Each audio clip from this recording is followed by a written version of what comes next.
spicy sausage pasta with Orecchiette pasta. This is the rub. It's cut. It's boiling in salted water, and you want it to cook pretty soft, at least the stem, which is just that. This is just spicy Italian sausage, and you break it up as fast as possible before you cook it, and then cook it, and then take out your. If you use enough salt, this stays nice and green. Drain as much as possible, but it doesn't have to be 100% in.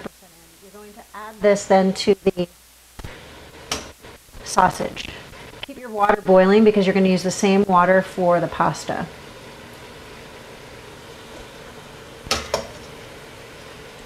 I just bought this bunch of broccoli rabe at Walmart for $3.29.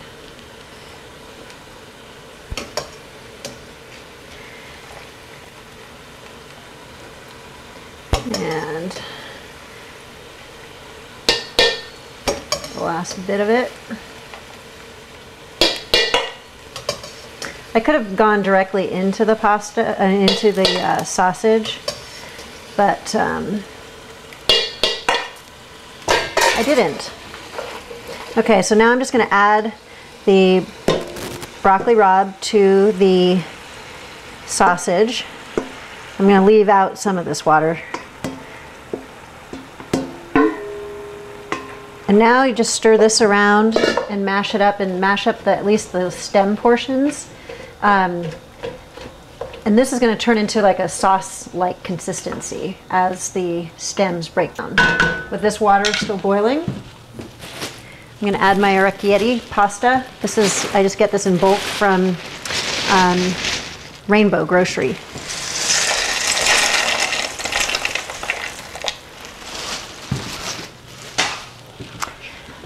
You know, about 1.5 pounds to 2 pounds, anywhere between a pound.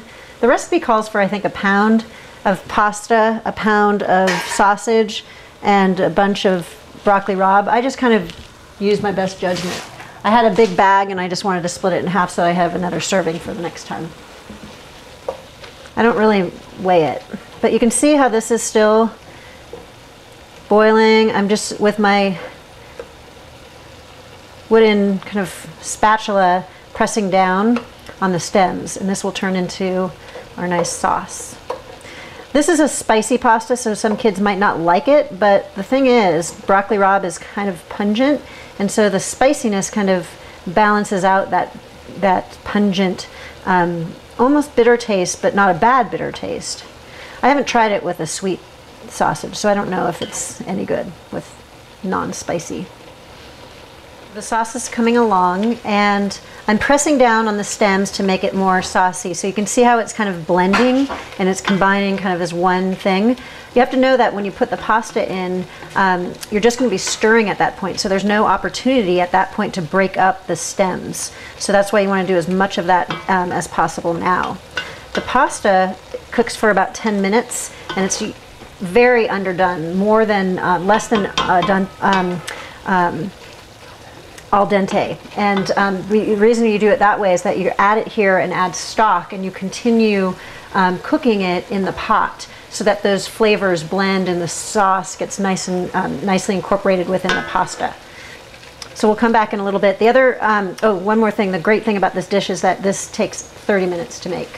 From chopping this broccoli rabe to cooking it and to eating it, it's a 30-minute or less dish. Okay, I'm getting ready to put the pasta in, and you can see the sauce is fully incorporated. And I'm not going to worry about water from this being totally drained, because I'm going to need a little bit of time before I can actually pour the stock in, and the pasta will stick. And like I said, it's going to continue to cook in here, so you just kind of want to quickly get it in.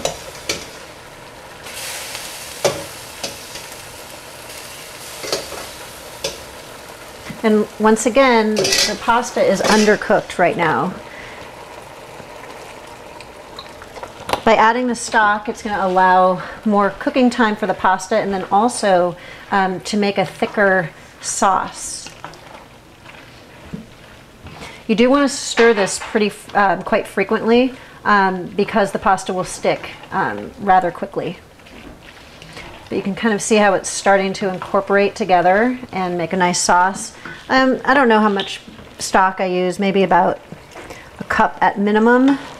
And you just kind of do it to order how much sauce you want and how much more the pasta has to cook. So this is still on medium high.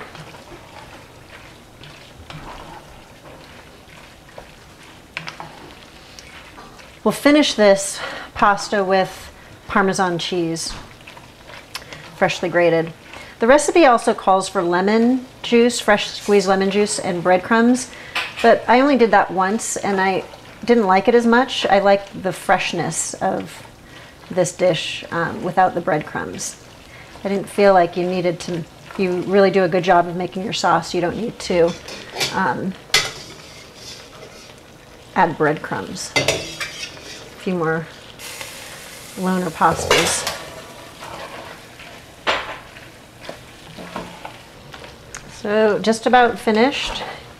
Have a nice creamy sauce, and that's really just the broccoli rabe, the sausage, stock, and the pasta adds an element of starch, so that's helping it thicken up as well. Just a little bit more stock here.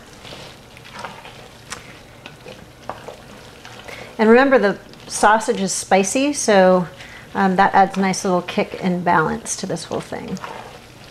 Let's just test the pasta to make sure that it's cooked enough.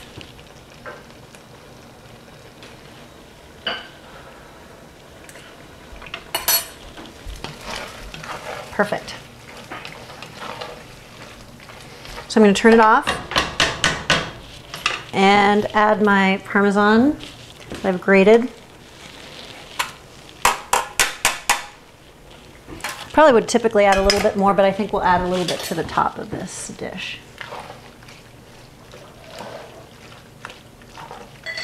And just incorporate it. And like I said, the recipe does call for toasted finely crumbled breadcrumbs and lemon. So if that's something that's desirable to you, add that on. But once again, this literally took less than 30 minutes to make, which is really nice. We're going to serve it up and see it in the bowls.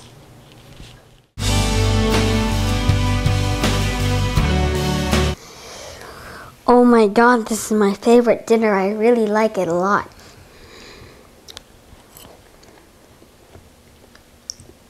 That's so good. Yeah, I like it a lot. Good. You should try to make it. It's really, really good.